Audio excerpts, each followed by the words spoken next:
మానవ శరీరానికి, ఆధునిక సైన్స్‌కి మరియు ఒక పురాతన శివాలయానికి ఏమైనా సంబంధం ఉందా? తమిళనాడులోని చిదంబర నటరాజ స్వామి ఆలయాన్ని చూస్తే ఖచ్చితంగా ఉందనే అంటారు. ప్రపంచంలోని అత్యంత రహస్యమైన, ఆధునిక సైన్స్‌కి సైతం నమ్మలేనంతటి అద్భుతమైన ఆర్కిటెక్చర్ ఈ ఆలయ సొంతం. అసలు చిదంబర రహస్యం అంటే ఏంటి? ఇక్కడ గర్భగుడిలో ఏం దాచుంచారు? ఒకే చోట నుండి శివుణ్ణి, విష్ణువుని ఎలా దర్శించుకోవచ్చు? ఈ వీడియోలో ఎక్కడా వినని షాకింగ్ నిజాలు తెలుసుకుందాం. స్కిప్ చేయకుండా చివరి వరకు చూడండి. ఫ్రెండ్స్, ఈ ఆలయాన్ని కేవలం రాళ్లతో కట్టలేదు. ఒక బతికి ఉన్న మనిషి శరీరాన్ని బేస్ చేసుకొని డిజైన్ చేశారు.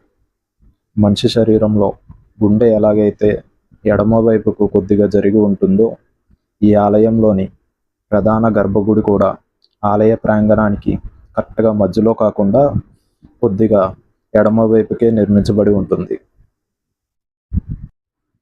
అంతేకాదు, ఒక ఆరోగ్యకరమైన మనిషి రోజుకు సగటున 21,600 సార్లు శ్వాస తీసుకుంటాడు. ఇక్కడ గర్భగుడి పైకప్పుపై ఉన్న బంగారు పెంకులు సంఖ్య కరెక్ట్గా 21,600. ఆ బంగారు పెంకుల్ని అమర్చడానికి మానవ శరీరంలో ఉండే నాడులను సూచిగా సరిగ్గా 72,000 బంగారు మేకులు వాడారు. అలాగే ఆలయానికి ఉండే 9 ప్రవేశ ద్వారాలు మానవ శరీరంలోని నవరంధ్రాలకు ప్రతీక. వేల ఏళ్ల క్రితమే ఇంతటి మెడికల్ ఎనాటమీని ఆలయ రూపంలో ఎలా మార్చారో ఆలోచించండి. ఇక అందరూ ఉత్కంఠంగా ఎదురుచూసే చిదంబర రహస్యం విషయానికి వస్తే, ఇక్కడ స్వామివారు 3 రూపాల్లో ఉంటారు. రూపం ఉన్న నటరాజస్వామి విగ్రహం, అర్ధ రూపమైన స్ఫటికలింగం మరియు రూపం లేని శూన్యం. గర్భగుడిలోని నటరాజస్వామి పక్కన ఒక తెర ఉంటుంది. పూజారి మొదట నలుపు తెరను, ఆ తర్వాత ఎరుపు తెరను పక్కకు జరుపుతారు. నలుపు అంటే మనలోని ఉన్న అజ్ఞానము, ఎరుపు అంటే మాయ. ఆ రెండింటినీ తొలగించినప్పుడు అక్కడ మనకు ఏ విగ్రహం కనిపించదు, కేవలం ఒక ఖాళీ స్థలం. దానికి వేలాడుతున్న బంగారు బిల్వ పత్రాల మాల మాత్రమే కనిపిస్తాయి. భగవంతుడు అంతటా ఉన్నాడు, ఆయన ఆకాశ స్వరూపుడు అని చెప్పడమే ఈ చిదంబర రహస్యం. ఈ ఆలయానికి కేవలం సైన్స్, ఆధ్యాత్మికత మాత్రమే కాదు, కళలతో కూడా ఒక అద్భుతమైన కనెక్షన్ ఉంది. మన భారతదేశ గర్వకారణమైన భరతనాట్యం పుట్టింది కరెక్ట్గా ఈ చిదంబర క్షేత్రంలోనే. నాట్యశాస్త్రంలోని ప్రచురించిన భారతముని చెప్పిన భరతనాట్యంలోని 108 నాట్య భంగిమలు అన్నీ కూడా ఈ ఆలయ తూర్పు, పశ్చిమ గోపురాలపై శిల్పరూపంలో చెక్కబడి ఉన్నాయి.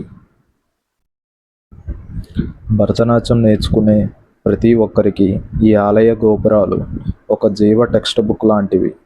ఇక్కడ కొలువై ఉన్న శివుడు కేవలం దేవుడు మాత్రమే కాదు, ఆయన నటరాజ అంటే నాట్యానికి రారాజు. విశ్వంలో జరిగే ప్రతి చలనం ఆయన చేసే ఆనంద తాండవమే. ఈ క్షేత్రంలో మరో అద్భుతం ఉంది.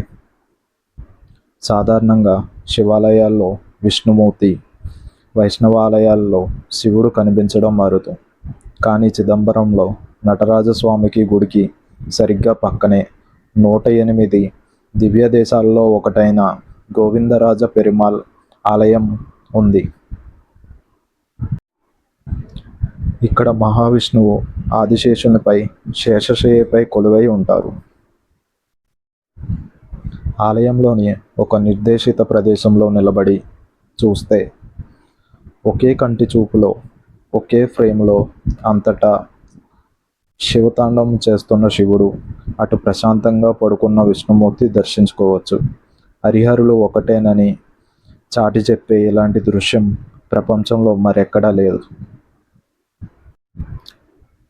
ఇక సైన్స్ పరంగా చూస్తే ఇక్కడి నటరాజ విగ్రహం కేవలం ఒక శిల్పం కాదు, అది విశ్వం యొక్క సృష్టి, శృతి, లయలను చూపించే ఒక సైంటిఫిక్ మ్యాప్. స్వామివారి కుడి చేతిలోనే ఉన్న డమరకం సృష్టిని, మరో కుడి చేయిలో అభయముద్ర రక్షణని, ఎడమ చేతిలో ఉన్న అగ్ని లయాన్ని సూచిస్తాయి. అలాగే ఎగిరిపడిన జడలు విశ్వంలోని ప్రవహించే ఎనర్జీ వేవ్స్.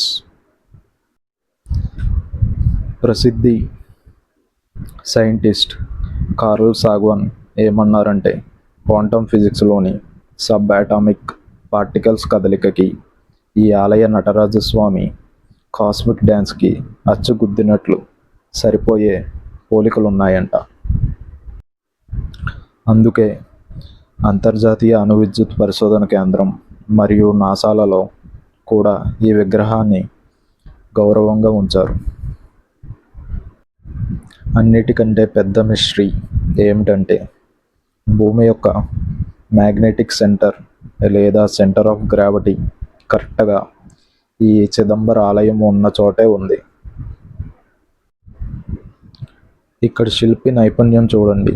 విగ్రహంలోని నటరాజస్వామి ఎడమ కాలి బటన్ వేలు సరిగ్గా సెంటర్ ఆఫ్ గ్రావిటీ పాయింట్ను తొక్కిపట్టినట్లు ఉంటుంది. వేల ఏళ్ల క్రితం ఎలాంటి శాటిలైట్స్ లేకుండా ఈ పాయింట్ని ఎలా కాలిక్యులేట్ చేశారన్నది ఇప్పటికీ సైన్స్కు అందని రహస్యమే.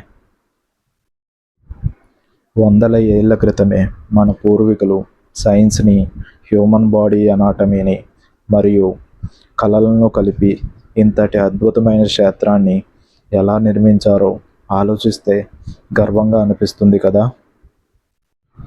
మరి మన సనాతన ధర్మం యొక్క ఈ గొప్పతనాన్ని అందరికీ తెలియాలి అంటే ఇప్పుడే ఈ వీడియోని లైక్ చేసి ఫ్రెండ్స్ అండ్ ఫ్యామిలీ వాట్సాప్ గ్రూపుల్లో షేర్ చేయండి.